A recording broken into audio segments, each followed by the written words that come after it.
Bonsoir à tous. Bonsoir. Je n'aime pas communiquer assis, mais je suis obligé parce que mon corps me dit il est temps que tu me laisses reposer un peu.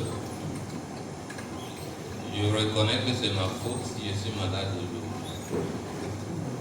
Il y a un mois, j'étais en RDC. Je suis revenu, je n'ai pas pris de repos, j'ai animé une campagne d'évangélisation pendant une semaine. Je ne me suis pas reposé la semaine qui a suivi. Vous allez prêcher encore une retraite pendant une semaine. Donc j'ai fini dimanche et lundi, j'ai pris l'avion pour Dakar. Je comprends que le corps réclame ses droits. Donc je suis obligé d'accepter de lui donner ce dont il a besoin, c'est-à-dire le repos.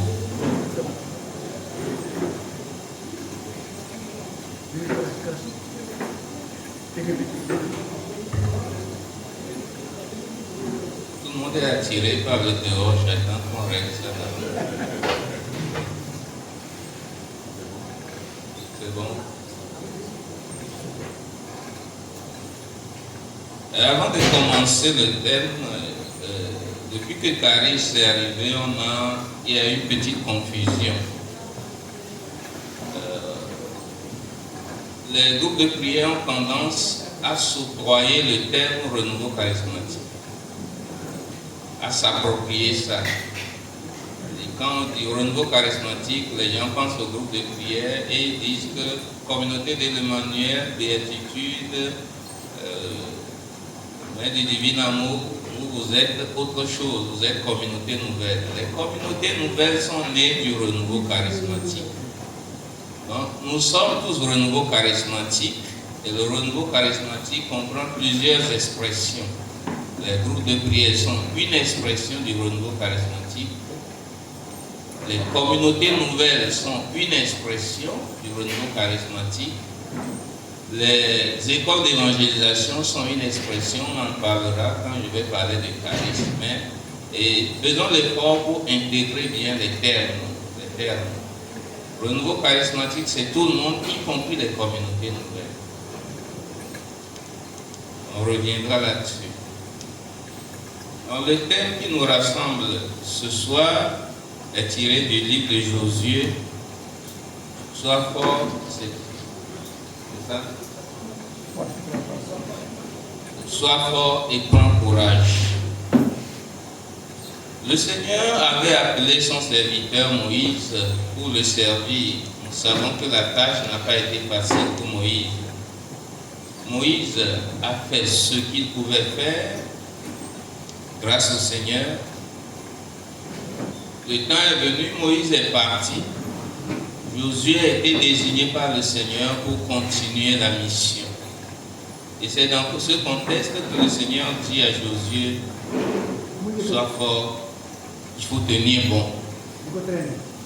Alors je vais parler brièvement du contexte avant d'aborder le thème même. Nous savons que le Seigneur avait dit à Moïse, il verra la terre promise de loin, il mettra pas pied. Et c'est ce qui est arrivé. Et Josué, le jeune, qui a toujours collaboré avec Moïse, est chargé maintenant de continuer la mission de celui qui était son patron entre griffes. Moïse est parti, Josué est choisi. Il sait combien la mission est difficile. Il a vu comment Moïse a souffert. Il n'a pas vu les débuts sûrement. Quand Moïse, même face à la mission, quand le Seigneur l'a appelé, vous vous rappelez bien Exode chapitre 3, Moïse a dit au Seigneur, je ne peux pas. Je suis incapable de le faire. Trouve toi-même quelqu'un d'autre. Je ne peux pas. Donc Josué sait quelle est la mission qui l'attend. Si déjà Moïse avait dit je ne peux pas, c'est parce que ce n'est pas facile. Ça n'a pas été facile pour Moïse, pas été facile face à Pharaon et face à tous les défis qui étaient devant lui. Ça ne sera pas facile pour Josué non plus. Ça ne sera pas facile pour lui parce que c'est une terre inconnue. Quand je dis terre inconnue, ne pensons pas seulement à la géographie. Pensons à la mission qui est devant nous, à la mission que le Seigneur nous confie. Quand le Seigneur nous confie une mission, c'est une terre inconnue. On ne sait pas ce qui va arriver demain. Et voilà ce qui attend le jeune Josué. Rappelez-vous déjà du vivant de Moïse, quand Moïse les a envoyés sonder le terrain, et quand ils sont revenus, les nouvelles n'étaient pas bonnes. Je vais revenir sur ça, les nouvelles n'étaient pas bonnes. Josué était témoin. Et il a fallu le courage de Caleb et de Josué pour dire non, c'est difficile, mais nous serons vainqueurs, le Seigneur va nous livrer cette terre. Donc Josué sait ce qu'il attend. Il sait aussi, il connaît un peu le peuple qu'on lui a confié. Ce peuple que même on appelle le peuple à la nuit grecque. Le peuple qui change tout le temps et qui est préoccupé par une seule chose. Tout de suite. Nous voulons quelque chose tout de suite, pas demain. Un peuple qui a son sens ou bien sa compréhension du bonheur, qui n'est pas toujours le bonheur que le Seigneur veut pour lui. Et comment gérer ce peuple-là? Ce n'est pas facile. Et donc c'est dans le contexte dans lequel la mission est confiée à Josué. Il fallait que le Seigneur lui dise, c'est difficile, mais tiens bon, je suis avec toi. Sûrement que le Seigneur est en train de nous dire à nous aussi. Le renouveau au Sénégal traverse une période qui n'est pas rose. Mais tenez bon, parce que je suis là. Ce n'est pas vous qui allez vous battre, mais c'est moi, je suis avec vous. Ça va être difficile, mais tenez bon, car je suis là avec vous. Alors, qu'est-ce que c'est quand le Seigneur dit il faut être fort et prendre courage? Le premier point que je vais aborder, c'est comment être fort dans le Seigneur. Et le deuxième point, comment être fort dans la mission.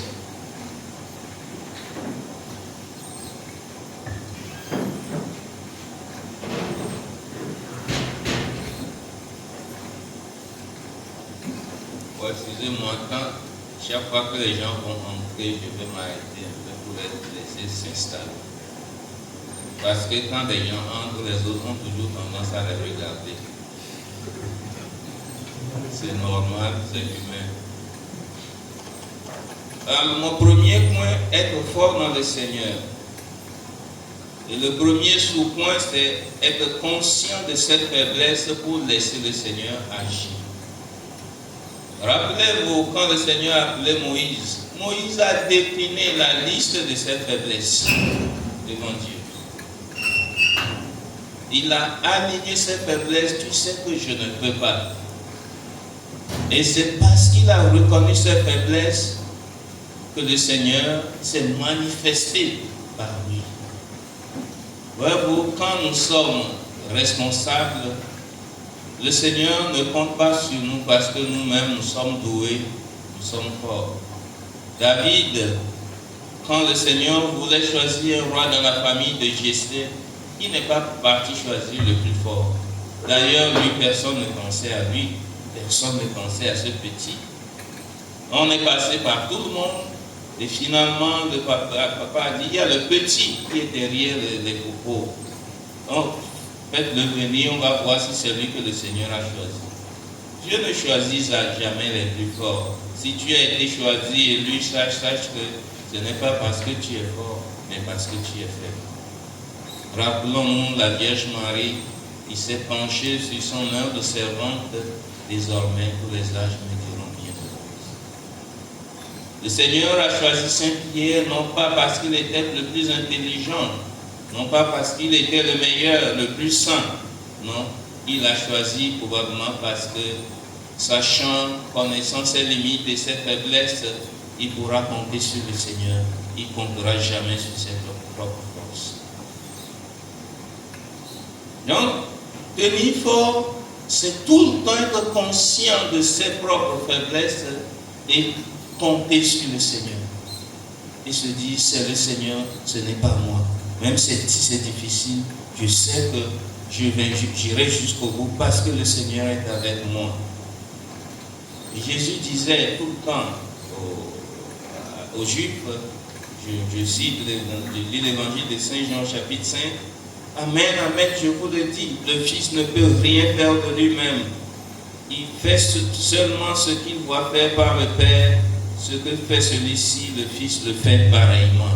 Le responsable, ce n'est pas celui qui a beaucoup de talent, celui qui a beaucoup d'idées, celui qui a beaucoup de force, mais c'est celui qui sait recevoir du Seigneur et donner au peuple.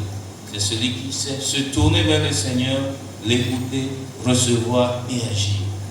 Frères et sœurs, le Seigneur vous a appelés parce que vous êtes faibles, parce que vous pouvez compter sur lui, parce que vous savez dépendre de lui. Vous savez ne pas dépendre de vous, ne pas compter sur vous-même, mais compter sur le Seigneur. C'est pourquoi il vous a choisi. Deuxième point, toujours comment compter sur le Seigneur. Le deuxième point, c'est croire en la présence permanente du Seigneur. Et quand je suis élu responsable, savoir que le Seigneur est toujours présent. Il ne me laissera jamais. Il ne m'abandonnera jamais. Parce que c'est son troupeau, ce n'est pas mon troupeau. Et il dit, Seigneur, moi je ne suis qu'un instrument.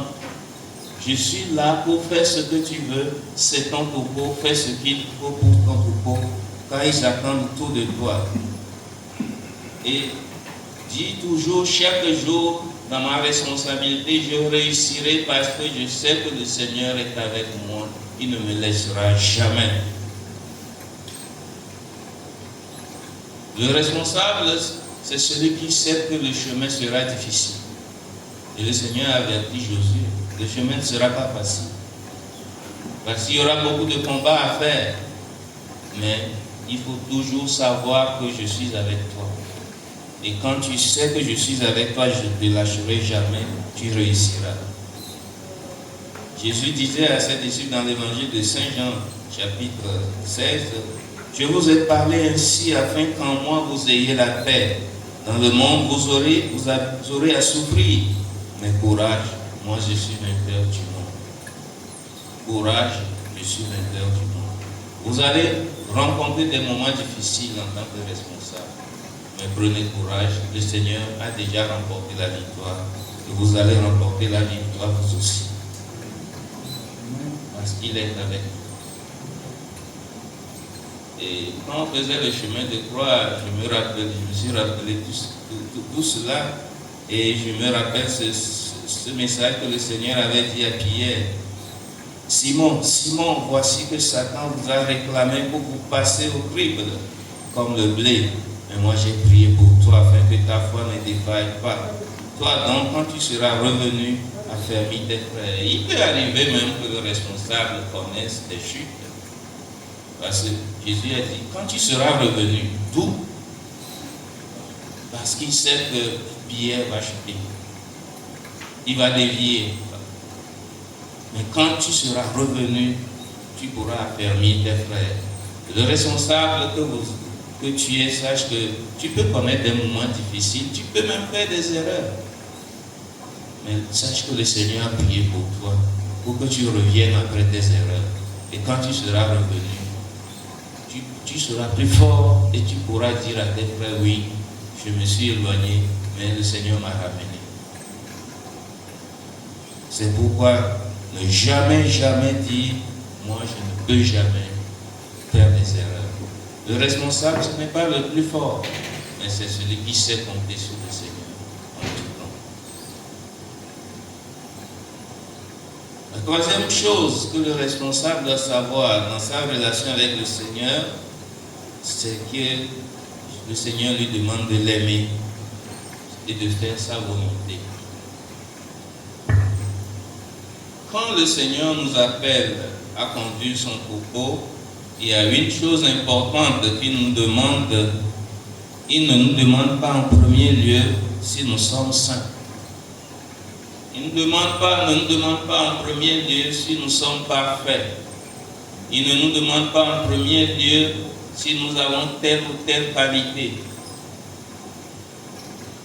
Dans son dialogue avec Saint Pierre après sa résurrection, vous connaissez bien ce texte, quand ils eurent mangé, Jésus dit à Simon Pierre, Simon fils de Jean, m'aimes-tu vraiment plus que ceci? Il lui répond, oui Seigneur, toi tu le sais, je t'aime. La question que Jésus a posée, est-ce que tu m'aimes? Pierre dit, oui, je t'aime. Jésus lui dit, sois le berger de mes agneaux.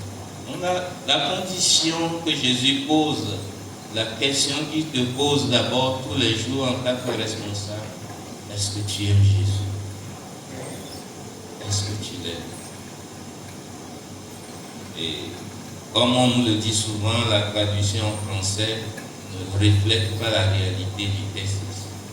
Dans ma langue, la traduction, c'est pas ça. Jésus dit à Pierre, est-ce que tu m'aimes? Et Pierre répond, oui Seigneur, je tiens quand même à toi. Des choses comme ça. Et la deuxième fois, Jésus pose encore la question à Pierre, est-ce que tu m'aimes? Pierre dit, oui, je tiens à toi quand même, Seigneur. Et la troisième fois, Jésus ne demande plus à Pierre, est-ce que tu m'aimes? Il lui demande, est-ce que tu tiens à moi? Il descend au niveau de Pierre. Le peu d'amour que tu as pour moi, là, est-ce qu'au moins on peut compter sur ça? Et Pierre dit, Seigneur, tu sais tout. Tu sais que ça, oui, je le peux. Donc ce que Jésus te demande, responsable, ce n'est pas d'abord si tu es saint, si tu es parfait. La question qu'il te pose ce soir encore, est-ce que tu l'aimes? Est-ce que Jésus peut compter sur toi? Si oui, alors il dit, allons-y. Donc, première chose, est-ce que tu aimes Jésus en tant que responsable? Tu pourras connaître des moments difficiles, mais est-ce que malgré ça, tu tiens toujours à Jésus? Tu tiens toujours à le suivre? Être son disciple? C'est la question qu'il te pose. Et la deuxième chose, quand tu dis que tu l'aimes, tu tiens à lui, est-ce que tu es prêt à faire ce qu'il te dit? Et vous vous rappelez toujours dans Josué au chapitre 24, avant qu'il n'entre, ne foule la terre promise, Jésus avait demandé au peuple quand même de prendre une décision. Nous allons entrer en terre promise. Comment, dans quelles conditions allons-nous entrer en terre promise? Avec ce que nous étions avant, avec les idoles, tout ce qu'on faisait en Égypte. Ou bien, voulez-vous vraiment suivre le Seigneur lui seul? Cela veut dire que quand le Seigneur nous appelle, il sait que nous sommes faibles. Il connaît nos limites, mais il demande quand même, avant de t'engager, est-ce que tu es prêt quand même à renoncer à ce passé-là? Ce passé qui n'est pas bon. Et c'est à chacun en tant que responsable de se poser la question à chaque moment, est-ce qu'aujourd'hui, je peux dire, moi et ma maison, nous servirons le Seigneur, comme Josué l'a dit. Josué n'a obligé personne, il a dit, peut-être que vous, ça ne vous plaît pas, mais moi et ma maison, voilà ce que nous voulons faire.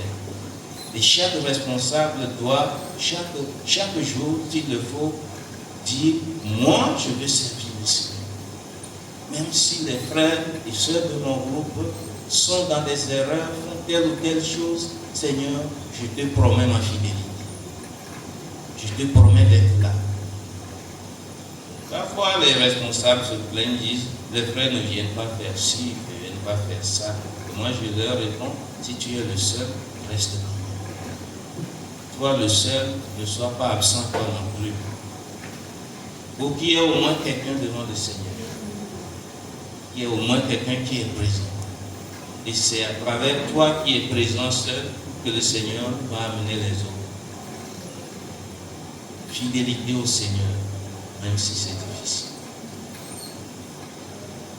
Cela veut dire aussi, de façon explicite, que quand le Seigneur nous demande d'être responsables, il demande un minimum. Un responsable ne peut quand même plus être plongé dans des histoires occultes. Un responsable ne peut quand même plus être mêlé à des histoires de sorcellerie, de magie, de tout ce qu'on entend. Ça veut dire que je fais quand même un petit ménage dans ma vie, sinon un grand ménage dans ma vie. Et le ménage, c'est chaque jour que nous devons le faire. Le temps de carême est un bon temps, mais en tant que responsable, à un moment donné, je m'arrête. Seigneur, est-ce qu'il n'y a pas de pourriture dans ma vie? Est-ce qu'il n'y a pas des ordures dans ma vie? Et je refais, je recommence le chemin avec le Seigneur. En nommant sale ce qui est sale.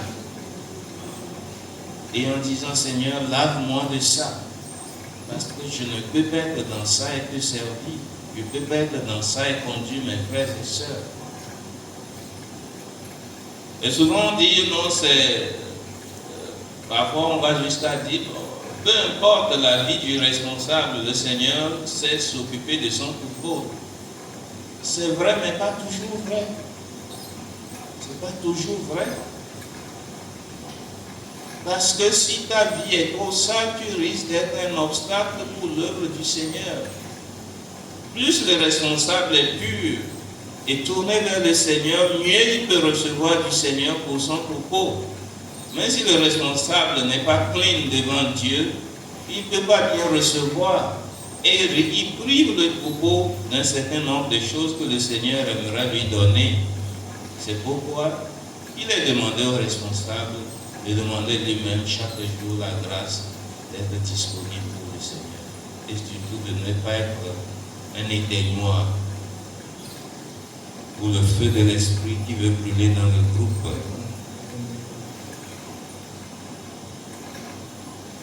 Donc être responsable dans la vie du Seigneur, c'est chaque jour dire, Seigneur, me voici, je viens pour faire ta volonté.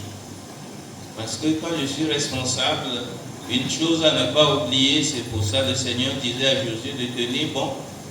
Devant certaines épreuves, certaines situations, on a tendance à réfléchir tout de suite, à avoir des idées tout de suite et à vouloir agir tout de suite. Attention, responsable, ce n'est pas toujours les idées qui te viennent qui sont bonnes. Ce n'est pas tout le temps que les idées qui te viennent sont bonnes.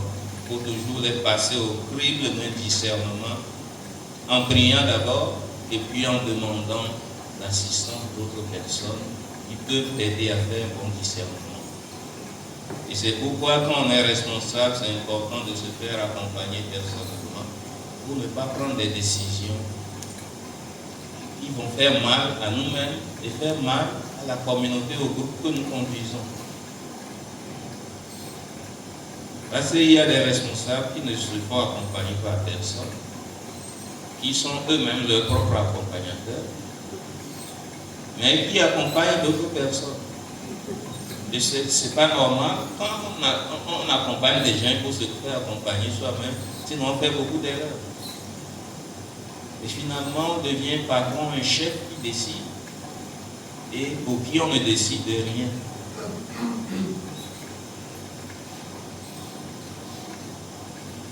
Donc, c'est important que le responsable apprenne à écouter le Seigneur et à lui obéir. Écouter le Seigneur et obéir. Et parfois, les responsables oublient que quand ils sont élus, ou qu'ils soient élus ou nommés je ne sais quoi, qu'ils soient élus, certains croient que tout pouvoir leur est remis. Non. Il n'y a aucun pouvoir qui t'est remis. Le seul pouvoir qui t'est remis, c'est de dépendre de Dieu. On t'a donné le pouvoir de dépendre du Seigneur. Et si tu oublies ça, tu vas faire comme Saül, le roi Saül. Le Seigneur l'a rejeté. Pourquoi? Parce qu'il s'est donner le droit de décider de ce qui est bon. Même quand le Seigneur dit ne fais pas, il peut décider de ce qui est bon pour lui. Donc, quand c'est bon pour le roi, le Seigneur doit approuver. Et ça arrive aux responsables aussi. C'est moi le responsable, je trouve que c'est bon, vous devez obéir.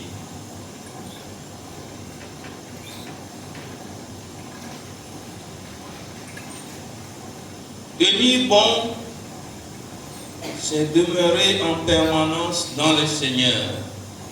Le Seigneur le rappelle à Josué. Moïse a tenu, pourquoi? Parce qu'il passait le temps devant le Seigneur. Il passait le temps devant le Seigneur.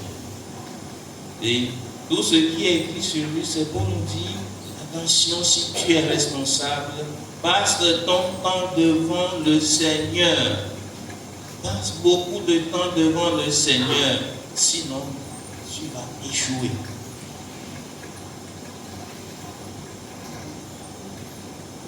Le responsable, c'est celui qui prie beaucoup pour lui-même son propre salut et qui prie pour le groupe. Il y a des responsables qui sont bons, ils passent le temps devant le Seigneur pour le groupe, mais ils passent peu de temps devant le Seigneur pour eux-mêmes. Il faut toi-même passer du temps devant le Seigneur pour que le Seigneur te modèle, te transforme, afin que tu sois plus disponible pour recevoir pour le groupe.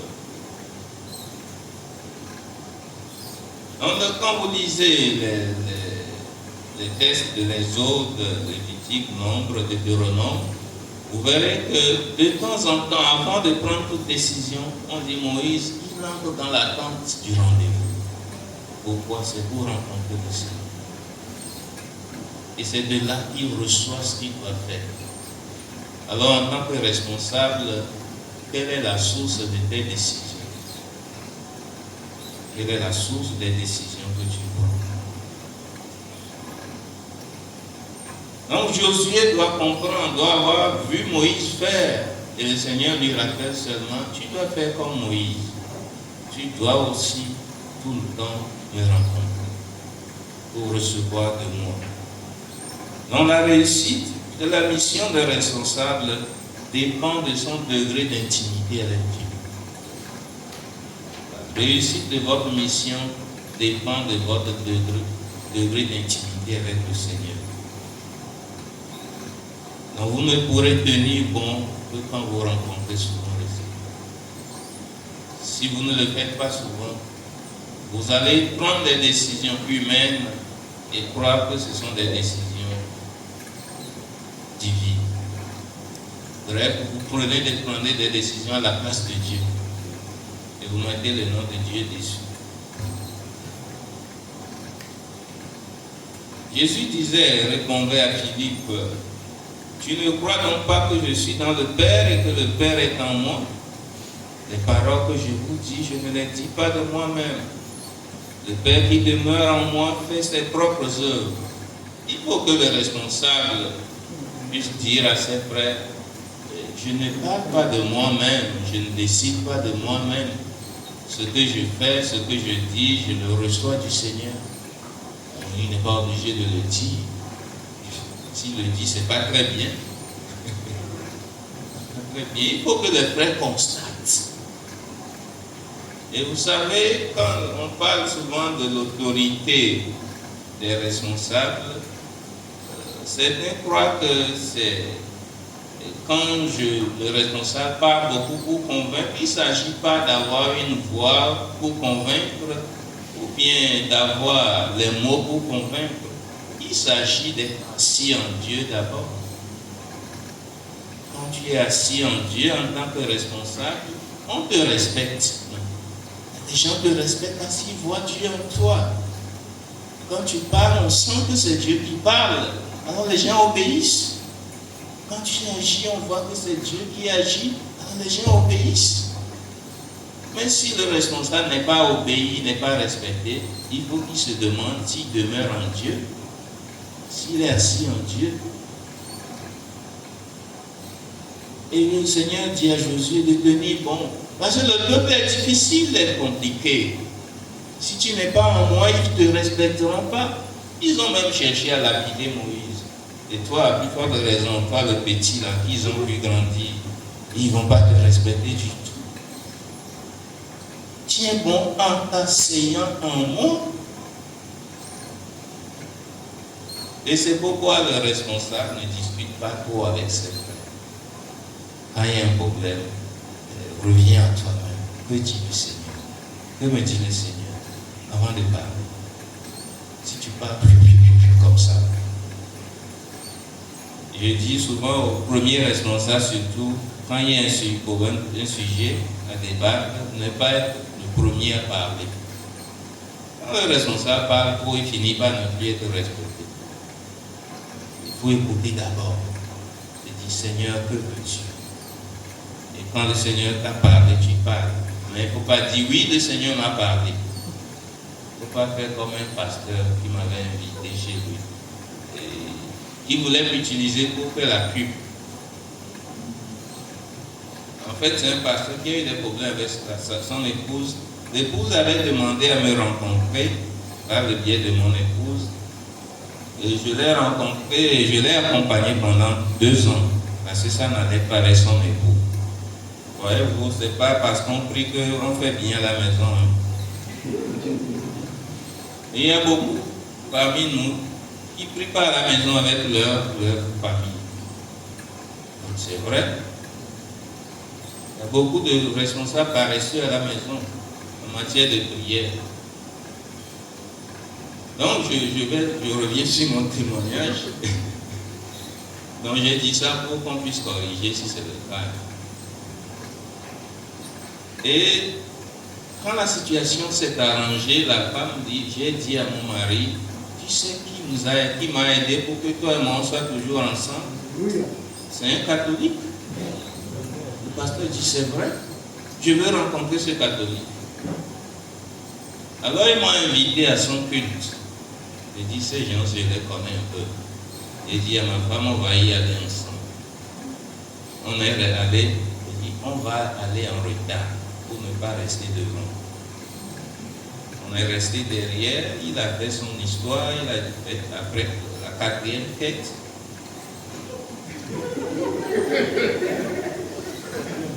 Après la 4e quête, au lieu de me dire, j'ai un invité, sûrement qu'il a un message, il se lève, il prend le micro. Ah, le Seigneur est bon. Ah, il vient de me parler. Oui, je vois. Le monsieur va souvent à Rome. Il est au milieu de nous aujourd'hui. Le Seigneur l'a envoyé. Il a un message pour nous. Qu'il se lève et qu'il vienne donner le message. J'ai dit, mais ce type s'amuse. Hein? Il va parler pendant toute la journée, il va se fatiguer. Il est là à répéter, personne ne se lève. Et après, il dit qui sont les nouveaux venus aujourd'hui. Il veut jouer au malin en plus. Alors il y a un jeune qui s'est levé, il dit, toi, assieds-toi, tu peux aller à Rome.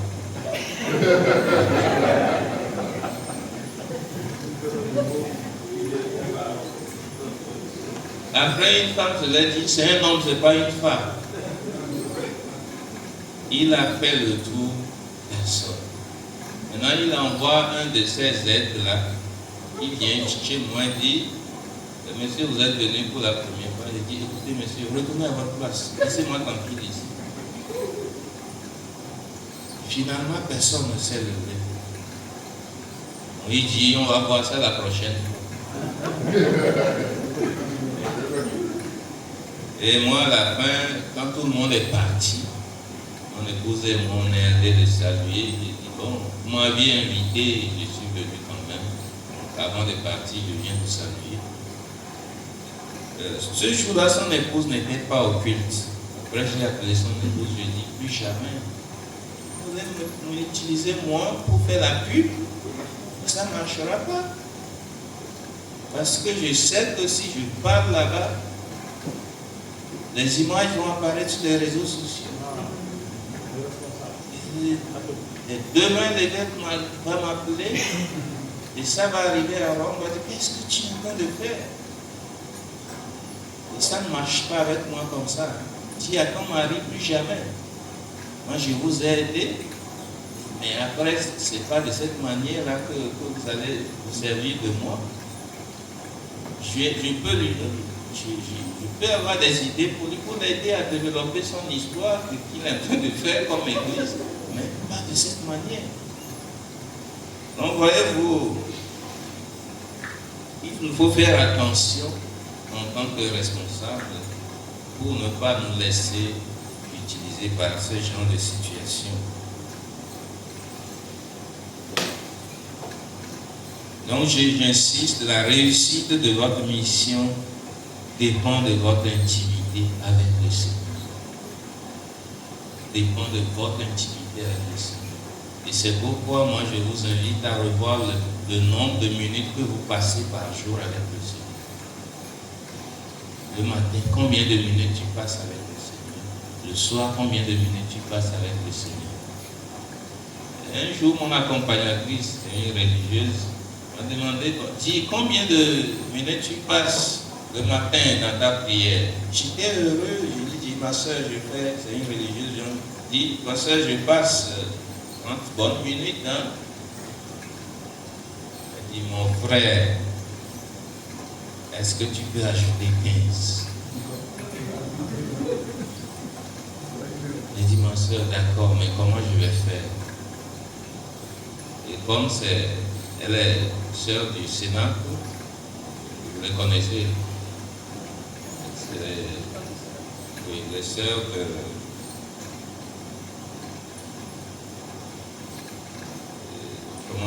Saint-Ignace de Loyola. Leur domaine, c'est l'accompagnement. Leur domaine. Alors, elle m'a montré un peu comment prier d'une autre manière. Et j'ai commencé par faire 45 minutes. Après, bon, l'appétit vient en mangeant. Alors j'ai dû apprendre à me réveiller plus tôt pour avoir plus de temps pour le Seigneur. Et ça me fait du bien. Donc, revoyons le temps que nous passons devant le Seigneur, le matin et le soir. Parce que si toi, responsable, tu n'es pas moulé en Dieu, qu'est-ce que tu peux apporter à tes frères? Qu'est-ce que tu peux leur apporter? Ils devraient être moulés en Dieu complètement. Là, tu pourras leur apporter ce que tu es devenu.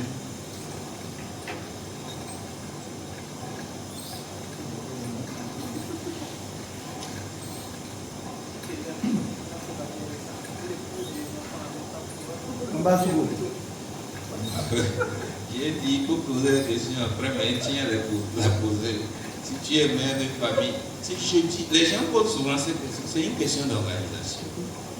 C'est une question d'organisation. Il faut savoir s'organiser. Si vous lisez la vie des saints, vous allez constater que c'est des gens qui travaillent beaucoup. Beaucoup. Plus que nous. Mais c'est eux qui prient encore plus. Un jour, les sœurs de Mère Teresa sont parties la voir pour lui dire, ma sœur, il nous faut beaucoup plus de temps pour nous occuper des pauvres. Le temps, ça nous manque. Elle dit, alors, où est-ce que vous comptez prendre ce temps? Les sœurs lui proposent de prendre le temps sur le temps d'oraison. Et la sœur dit, ok, j'ai compris, maintenant vous ajoutez 15 minutes au temps d'oraison. Vous voyez comment les saints savent résoudre les problèmes. On dit qu'il n'y a pas de temps pour s'occuper des gens. On veut prendre sur le temps de la prière, tu dis qu'il faut ajouter au temps de prière. Parce qu'il y a une chose que nous devons tous savoir. Quand vous priez, le temps que vous donnez au Seigneur, le Seigneur vous le redonne en vous donnant les solutions rapidement. J'ai été berger national pendant 8 ans. J'ai dit à mes frères dès le début, moi je sais une chose, plus on prie, mieux on réussit. Et nos réunions commencent toujours par minimum 40 minutes de prière. Et ça a toujours bien marché. Toujours bien marché. Alors, ne croyez pas qu'en priant peu, vous gagnez du temps. Non. Vous perdez plutôt du temps. Donnez le temps au Seigneur, vous verrez les résultats. Je ne dis pas non plus qu'il faut laisser le travail et aller rester à l'église. Non. C'est de la paresse. Si vous êtes père de famille, mère de famille, ne laissez pas le travail aller rester à l'église. Et parfois, j'apprends de certains frères, surtout quand ils sont de la fonction publique, c'est le lieu où beaucoup de paresseux se réfugient. Ils vont au boulot et ils disent à 11h, ils vont à l'église parce que chez nous, dans notre pays, il y a des messes à midi et quart. Ils laissent le boulot à 11h et vous disent, je vais faire 1 heure devant le Seigneur avant la messe. Je dis, mais bon Dieu, tu es en train de voler l'État. Ce n'est pas juste, tu es payé pour travailler jusqu'à midi. C'est du vol. Donc je ne vous dis pas de prendre le temps du travail pour aller prier. Moi, je l'ai pris sur mon temps de sommeil. Il faut savoir s'organiser. Souvent, il y a beaucoup de temps qu'on passe à bavarder. On peut l'utiliser pour prier. Et souvent, quand on bavarde, on finit par parler mal des autres. Ça finit toujours comme ça. Quand vous êtes à deux, vous passez à peine 15 minutes à dire de bonnes choses. Le reste, après, c'est des saletés. Ou de la médisance. Si ce n'est pas de la calomnie. Maintenant, c'est le portable. Merci beaucoup parce que on prend beaucoup de temps pour WhatsApp. Il nous déconcentre complètement. Et on est distrait tout le temps. Alors, comment est-ce que nous pouvons écouter le Seigneur si on est tout le temps à l'affût des informations sur les réseaux sociaux? Et certains, quand ils ne reçoivent pas des messages, ils s'en réclament de leurs amis. Pourquoi vous m'écrivez plus? Qu'est-ce que on continue. Deuxième grand point. Premier point, j'avais dit tenir bon devant le Seigneur, tenir bon dans la mission. Deuxième point, tenir dans la mission.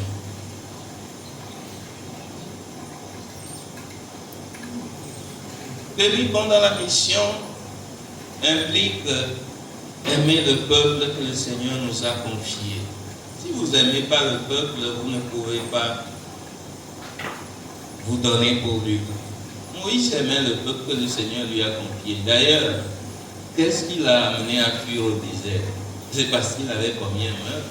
Et ce meurtre, c'est par amour pour son peuple. Par amour pour le peuple. Il avait fait ça.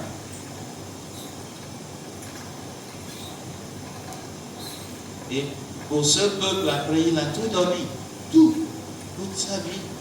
Au point qu'un jour, son beau-père lui dit, mais tu vas mourir à la tâche. Il te faut chercher de l'aide. Et après, le Seigneur va lui dire, je choisis 70 personnes. Je vais mettre l'esprit sur eux pour qu'ils puissent t'aider. Parce que tu es écrasé. Il y a certains, quand vous les voyez, certains responsables, quand vous les voyez, vous dites, ils aiment vraiment leur peuple. Ils se donnent. Les prêtres d'un diocèse qui se moquaient de leur évêque, disent, mais lui là, on se demande s'il réfléchit bien. Il reçoit plein de dons, il donne, il distribue aux autres, alors que ses frères et sœurs, même sa maman, n'ont pas d'argent. Parfois, c'est arrivé jusqu'à ses oreilles, il dit, mais je n'ai pas reçu les dons pour ma famille, je les ai reçus pour les autres. Je n'ai pas fait de un projet pour ma famille. Pourquoi voulez-vous que je donne l'argent à ma famille? Ce serait de l'argent détourné. Kalisumolo.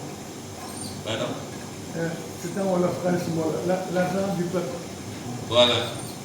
Et voilà quelqu'un, un évêque qui aime le peuple que le Seigneur vient confier. Il ne pense pas à lui.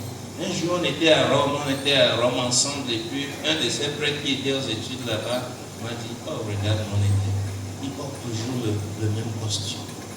Il faut que je lui en achète un avant qu'il ne parte. Et il est parti lui en acheter un. Ce qui le préoccupe, c'est pas ce qu'il va porter, mais c'est le peuple que Dieu lui a confié. Il reçoit beaucoup d'argent. Combien ça coûte un costume? S'il prend 200 €, ça suffit, non? Mais il n'en prend pas. Parce qu'il dit, c'est pas pour moi cet argent.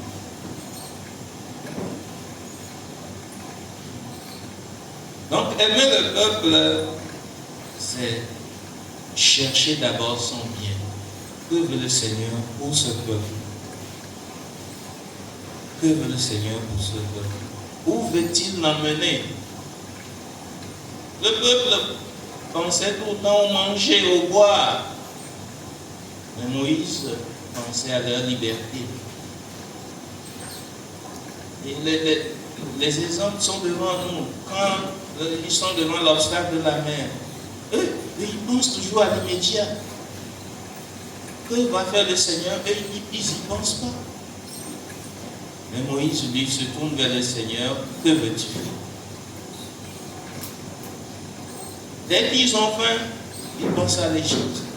Dès qu'ils ont soif, ils pensent à l'Égypte. Ah, c'était mieux avant. Qu'est-ce que le Seigneur veut faire? C'est pas ça qui les préoccupe. Aimer le peuple, c'est aussi savoir gérer ses caprices. Le peuple ne dira pas toujours de bonnes choses de vous, responsables que vous êtes. Le peuple ne dira pas toujours de bonnes choses de vous. Quel que soit le bien que vous faites, il y en a qui trouveront toujours à vous reprocher. Il y en a qui trouveront toujours des défauts. Alors, quand vous êtes responsable, ne pensez jamais à entendre de bonnes choses à votre sujet. Si vous attendez à ça, vous serez déçus. Complètement déçus. Moïse, qu'est-ce qu'on n'a pas... Même sa sœur Myriam s'est mêlée à la danse. Elle lui trouve des défauts. Mais c'est à lui seul que le Seigneur va parler. D'ailleurs, il a épousé une étrangère. Même sa sœur. Donc, quand vous êtes responsable, ne comptez pas sur des amis au sein du groupe pour fonctionner. Vous dites, au moins, eux, ils vont me soutenir jamais. Votre seul soutien, c'est votre fidélité à la parole du Seigneur. Posez la question tout le temps, est-ce que je suis fidèle au Seigneur? Point final. Si je suis fidèle, on y va. Comptez toujours sur le Seigneur et non sur des amis dans le groupe. Si vous comptez sur des amis dans le groupe, vous ne finirez pas diviser le groupe. Vous ne finirez pas diviser le groupe. Comptez sur le Seigneur.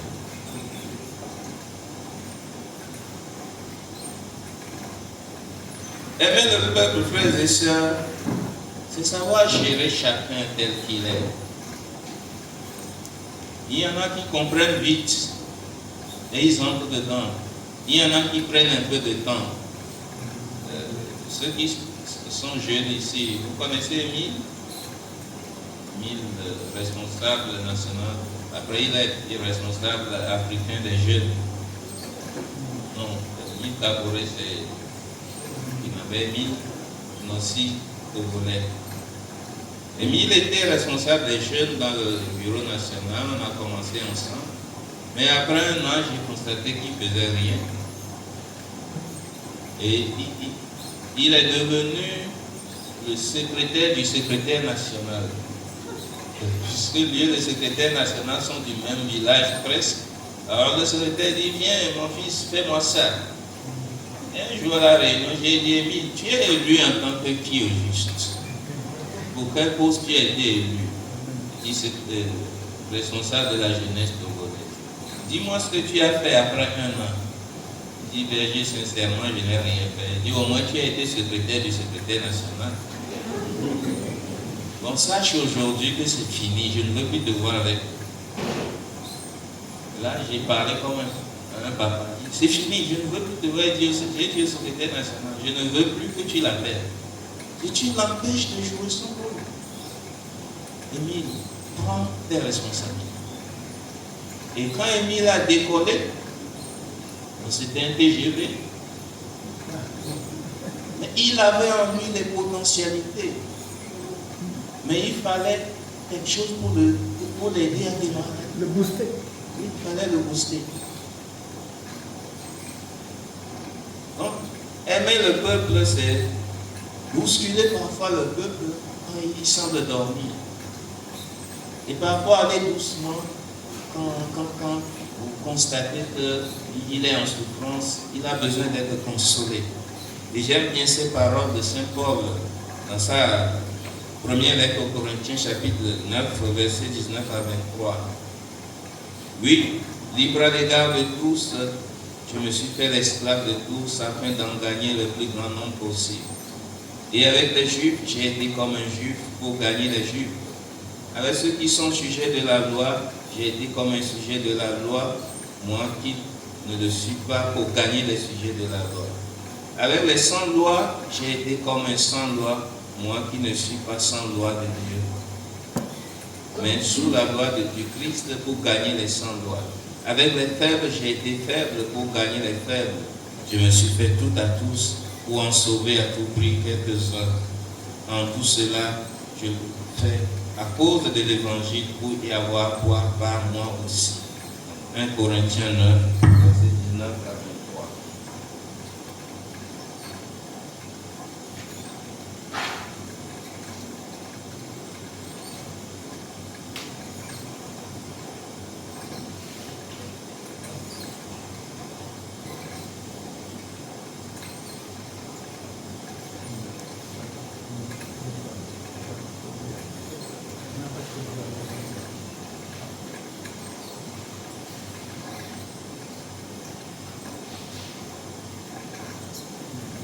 Si on n'avait pas un corps, ça aurait été mieux.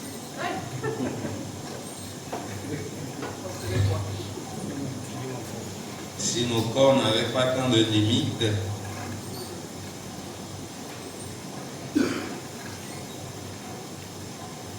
donc quand vous avez devant le peuple, vous êtes responsable, apprenez à savoir qui est chacun de ceux qui travaillent avec vous.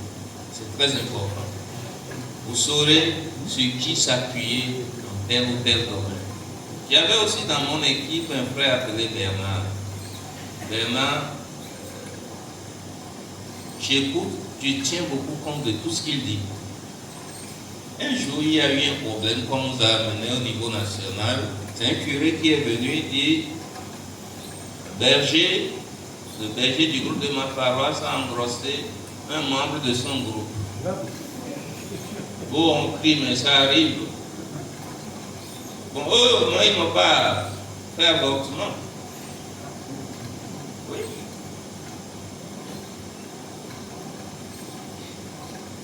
La réalité, c'est ça. Qui sait si les autres ne font pas, ils font avortement, on ne voit pas. Bon, eux, ils n'ont pas voulu cacher. Un péché est commis, ils n'ont pas voulu en ajouter un autre. Et le curé dit, bon, donnez-moi la réponse après. Et il est parti. Bon, d'habitude, je laisse la parole à tout le monde. Et moi, j'avais ma bonne réponse. Et tout le monde critiquait. Dans mon cœur, j'approuvais. Finalement, Bernard prend la parole, il nous regarde tous. Et puis il dit, j'espère que vous n'allez pas les obliger à se marier. Il dit, mon Dieu, qu'est-ce qui me sort encore, Bernard? je compte souvent sur lui pour prendre les décisions. Mais il dit carrément le contraire de ce que je pensais, parce que moi j'attendais que les autres finissent pour dire, bon frère, on va appeler le frère pour lui dire, écoute, si c'est l'argent, c'est pas un problème, on va t'aider, vous allez vous marier le plus tôt possible. Bernard dit, j'espère que vous n'allez pas faire ça.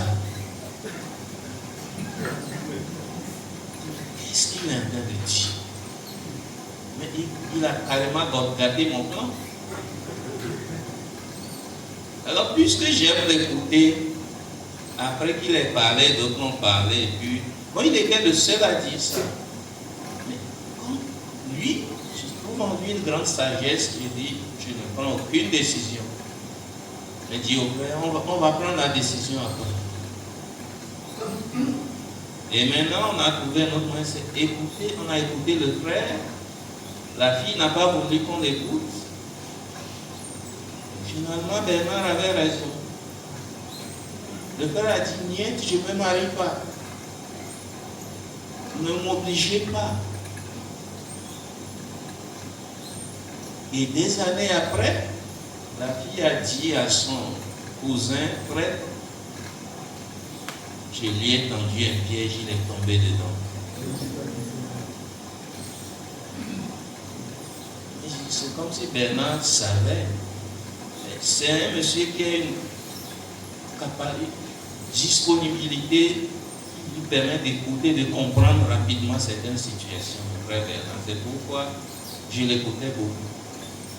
Autour de vous, vous avez toujours des gens que le Seigneur met pour vous aider à prendre les bonnes décisions. Hein? Aimer le peuple, c'est savoir aussi l'écouter avant de prendre les décisions. Toujours dans la mission, un autre point important, c'est que le responsable prie pour son peuple. Le responsable intercède pour son peuple.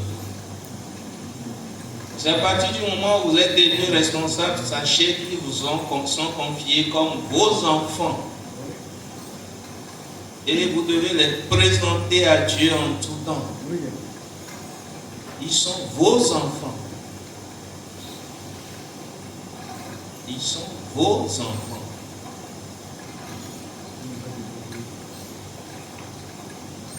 Et vous allez constater que certains, chez moi au Togo, ils commencent par m'appeler tous Daddy, Daddy. Je dis, mais vous êtes plus âgé que moi, vous m'appelez Daddy.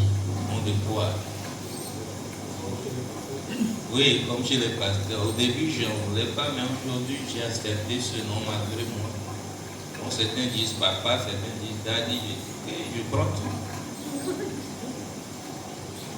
Donc, le Seigneur, qui veut s'occuper d'eux, veut passer par toi. C'est en priant pour eux que le Seigneur te dira ce qui va bien et ce qui ne va pas bien.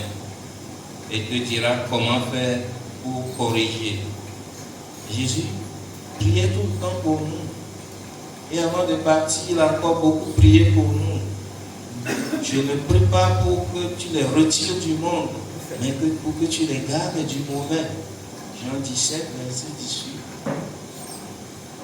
Berger, restez devant le Seigneur pour prier pour vos frères parce qu'ils sont soumis à plusieurs tentations. Désormais, je ne suis plus dans le monde. Eux, ils sont dans le monde et moi, je viens vers toi. Père Saint, garde-les unis en ton nom, le nom que tu m'as donné, pour qu'ils soient un comme nous-mêmes, nous sommes un. Priez pour l'unité de votre groupe. Quand le peuple perd courage, le responsable est là devant le Seigneur pour lui demander de le fortifier. Quand le peuple s'obstine dans le mal, le responsable prie et demande que la miséricorde du Seigneur se manifeste. Dans Nombre, chapitre 11, il est écrit, or le peuple se répandit en plainte qui arrivait aux oreilles du Seigneur. Cela lui déplut. Quand il entendit, sa colère s'enflamma. le feu du Seigneur s'alluma contre eux et dévora une extrémité du camp. Alors le peuple cria vers Moïse. Moïse intercéda auprès du Seigneur et le feu s'apaisa. Pourquoi c'est Moïse et pas un autre? C'est lui qui est entre le Seigneur et son peuple. Vous êtes responsable, vous êtes entre le Seigneur et le peuple. Ce que vous dites au nom du peuple pour le Seigneur l'accueille. Et ce que vous demandez au nom du peuple pour le Seigneur, au Seigneur l'accorde. Sachez que le Seigneur vous a donné cette grâce à partir du moment où il vous a mis devant comme responsable du peuple. C'est son peuple. Alors il saura vous écouter en faveur de ce peuple. Faut tenir dans la foi. Troisième sous-point. Tenir dans la foi. Et le Seigneur l'a dit à Josué parce qu'il sait Dieu sait ce que c'est. Les obstacles à surmonter. L'obstacle de la mer Rouge. Bon, les biblistes vont nous dire il n'y avait pas de mer. Puis, bon, certains disent il y avait un autre endroit où il faut passer. Peu importe. Ce que moi je retiens, c'est que quand tu conduis un peuple, il y a toujours des obstacles. Il y a toujours des difficultés. Parfois qui semblent insurmontables. Mais devant ces difficultés, qu'est-ce qu'il faut faire? Le peuple va murmurer, il va dire n'importe quoi, mais toi, responsable, va vers le Seigneur, dis-lui, qu'est-ce que je dois faire? Que dois-je faire? Et le Seigneur a toujours des solutions. Le dernier congrès panafricain qu'on a eu à Lomé, en 2018, on attendait combien de personnes?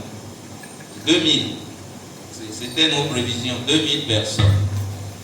Alors, le congrès devait avoir lieu début août et pratiquement fin juin, on avait 300 inscrits.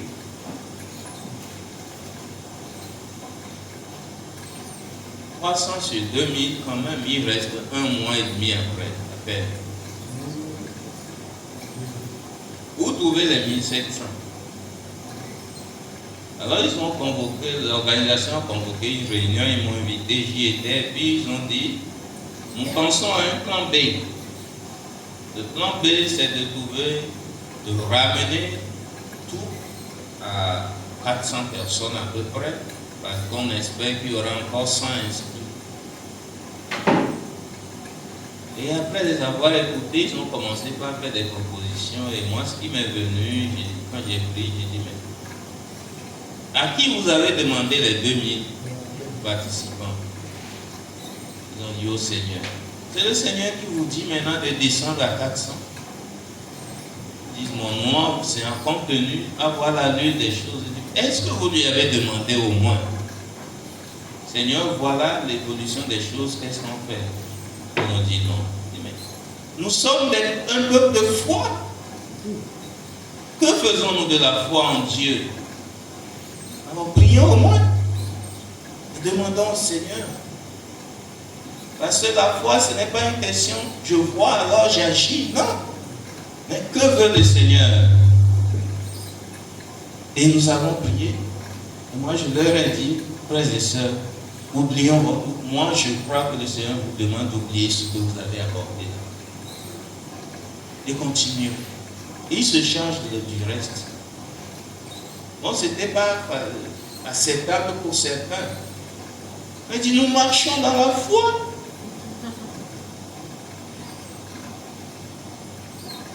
Au finish, nous avons eu 2700 personnes. Parce que ce n'est pas nous qui décidons. On fait trop de calculs, frères et sœurs. On démarre dans la foi et après on dit et si? Et si, seulement si?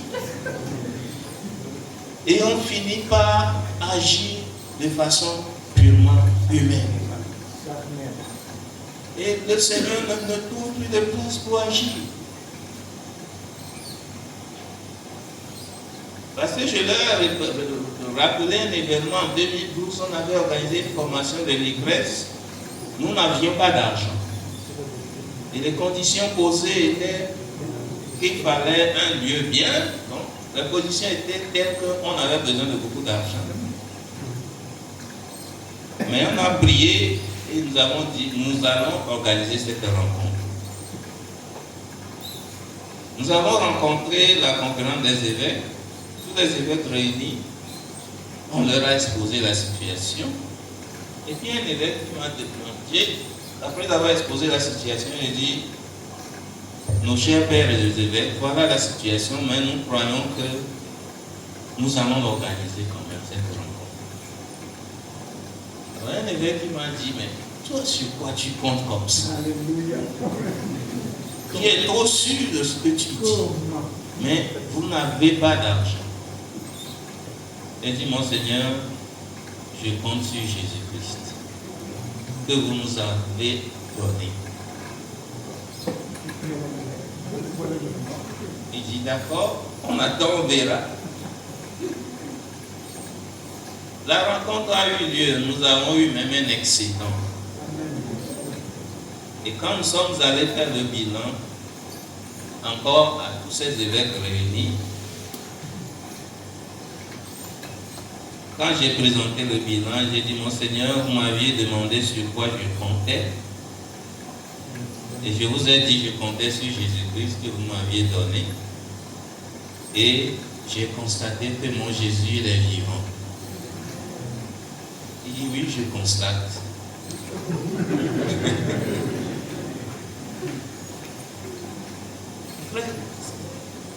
Quand on est responsable, le chemin n'est pas tracé comme ça, tout ne va pas rouler comme sur des rails. Mais comptez sur le Seigneur qui vous a confié la mission. Et dites-lui, Seigneur, il y a tel obstacle, que dois-je faire? Croyez-vous que c'était facile pour Moïse?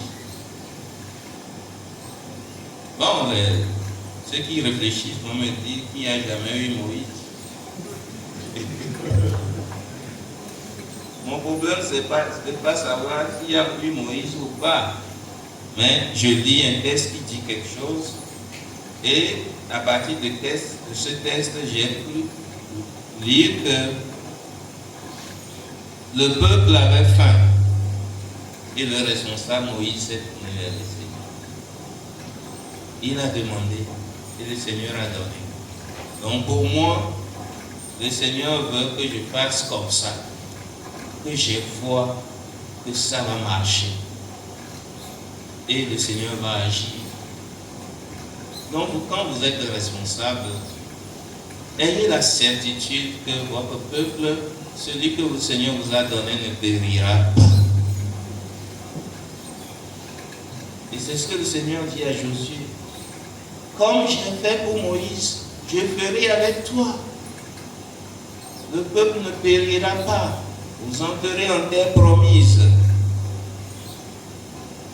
Et les choses se passeront bien, même s'il y a des difficultés. D'ailleurs, comme je le disais au début, Josué était conscient que le terrain n'est pas facile. Il faisait partie de la délégation qui était partie sonder le terrain. Et quand ils sont revenus, qu'est-ce que les gens ont dit? Ceux qui avaient peur ont dit, si vous allez là-bas, devant c'est les descendants d'Anak. Devant eux, nous sommes comme des sauterelles. Ils vont nous piétiner seulement. C'est Caleb. Jésus, fils de Nun, et Caleb, fils de Jephunné, qui parmi d'autres avaient exploré le pays, déchiraient leurs vêtements. Puis ils parlaient à toute la communauté des fils d'Israël et dirent, le pays que nous avons parcouru pour l'explorer, ce pays est très très bon. Si le Seigneur nous est favorable, il nous fera entrer dans ce pays et nous le donnera. C'est un pays ruisselant de lait et de miel. Nombre 14, versets 6 à 8. Oui, Gérer un groupe, conduire une communauté, ce n'est pas facile. Mais je sais que le Seigneur m'a confié cette mission, je réussirai. Il faut commencer par ces paroles de foi. Et dire, au nom du Seigneur, je vais réussir. Et vous réussirez. Alors, mon dernier point qui est un peu long, mais je reviendrai là-dessus dans d'autres enseignements, c'est tenir bon en bâtissant. Quand on est responsable, on construit. On ne s'assied pas. Josué, quand la mission lui a été confiée, quand ils sont entrés sur la terre promise, il a fait du travail. Il a fait du travail. Chaque peuple, là où il doit rester, chaque tribu, là où il doit rester, c'est du travail. Et il y avait des peuples qui étaient là. Donc il y avait la guerre, il faut combattre. Donc quand la mission vous est confiée, vous n'êtes pas sur un terrain vierge. Il y a des occupants. Là, il y a 2 ans, il y a un nouveau curé, quelqu'un qui a été nommé gouvernement curé, et un jour il m'a appelé, dit frère, depuis que je suis venu sur la paroisse, je fais que tomber, je tombe malade tout le temps. Et un jour il va à l'église, il voit, on a versé du sang à l'entrée, au milieu de la chapelle, et puis juste à côté de l'autel. Alors il commence par avoir peur. Et il était au salon, un serpent arrive. Donc il y avait tellement de choses qu'il ne dormait plus. Donc il est menacé. Qu'est-ce qu'il faut faire? Alors, il a quitté la paroisse, il va dormir ailleurs.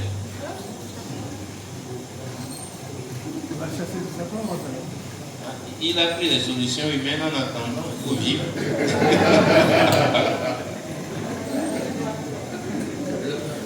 Alors d'abord, on est allé prier pour lui avec certains prêtres, ses confrères sont allés prier pour lui.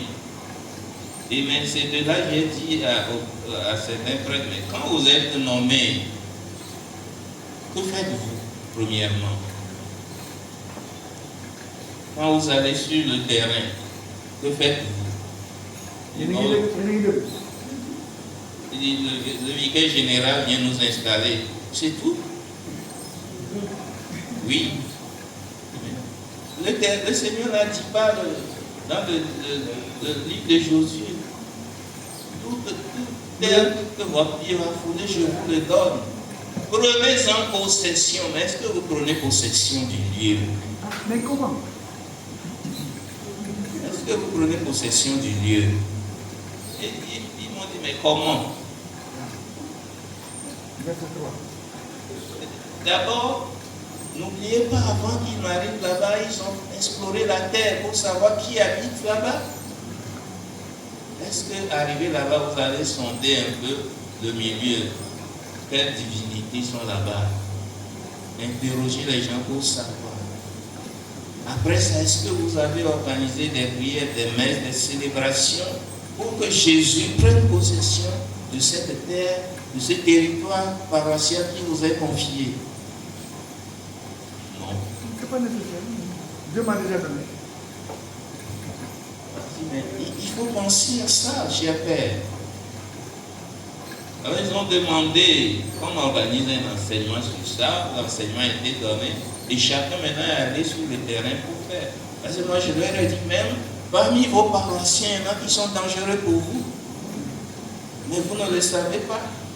Et c'est quand vous organisez ces prières-là, ces messes, pour prendre possession du terrain, que le Seigneur va les éloigner de vous, pas qu'ils quittent la paroisse, mais qu'ils se convertissent.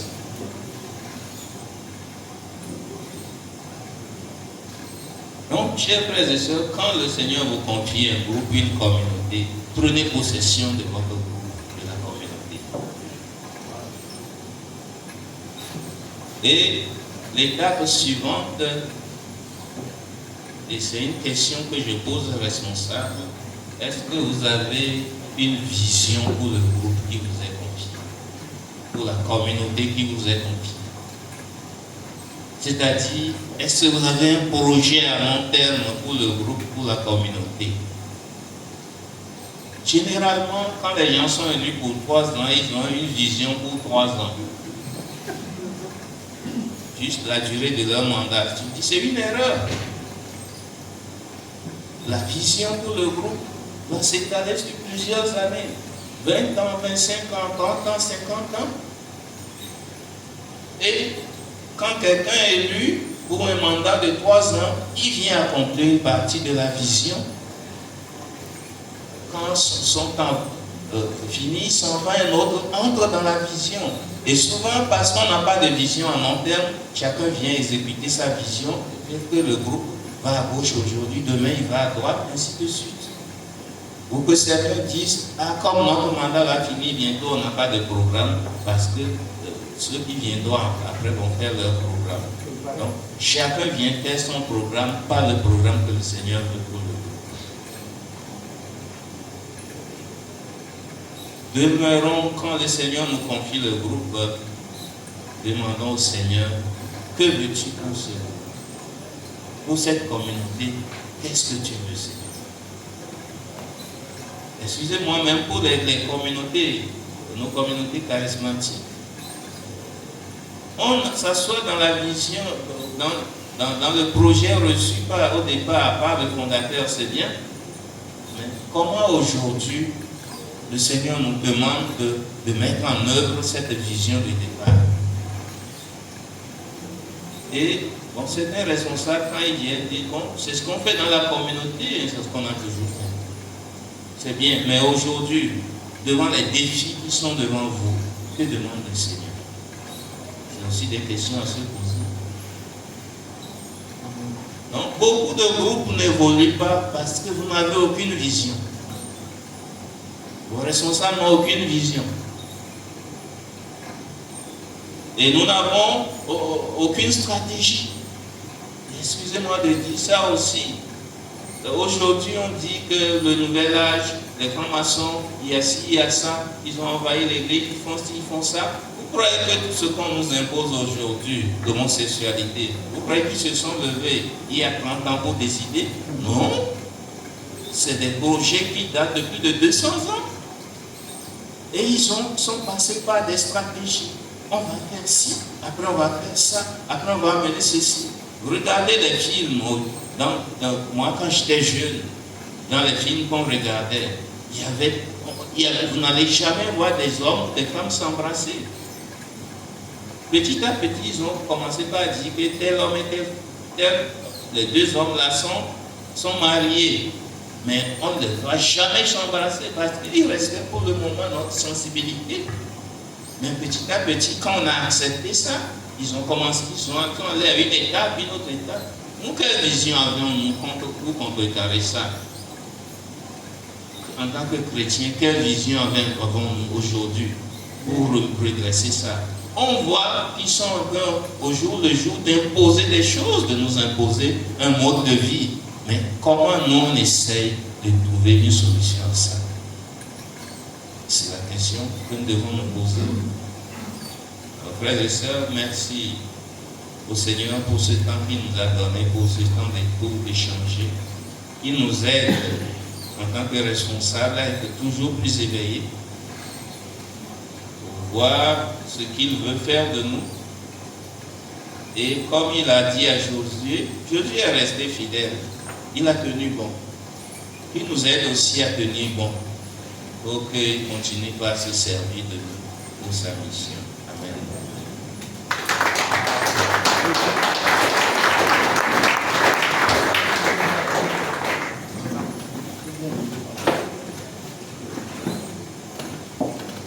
Puis Jean-Louis, nous allons prendre quelques questions parce que là nous avons épuisé notre temps.